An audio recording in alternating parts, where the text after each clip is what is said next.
ọjọ́ ìbí ṣe pàtàkì ó ṣe kókó.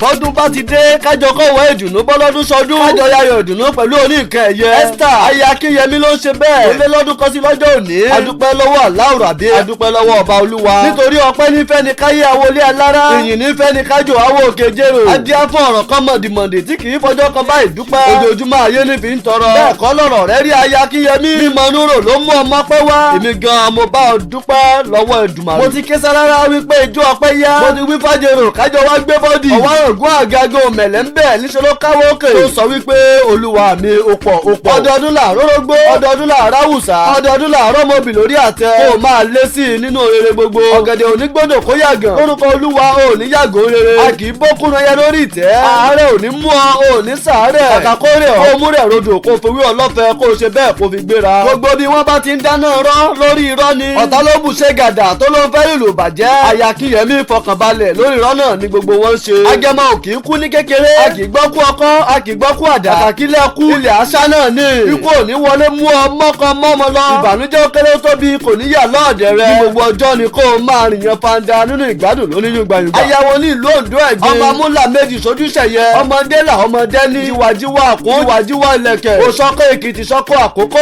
ó jẹ́ ń dá ọmọ ní àbẹ̀hùn kórìjì àmọ́ ríre bára wa ṣe. ó bá wá ń bi mí wípé ta ló ní o máa kí ọ. olólùfẹ́ rẹ adé orí rẹ ọ̀kan ṣoṣo bíi bàbá ẹni Blessing Akínyẹmí HSA HSE AOA agbọ́mábí wọn adé ìtókù sí wọn lágbádá aṣòwò ètè mákùtà ó ní o máa kí ọ wípé okú ọjọ́ ìbí òní oríjì ọmọ ríre ṣe lókè èèpẹ̀. Adébámiláyọ̀ ọmọ àrántí ọlámọ wípé happy birthday to you Mrs Esther Akínyẹmí nǹkan bẹ̀ǹtẹ́kẹ̀ live long and prosper lórúkọ Èdùmàrè.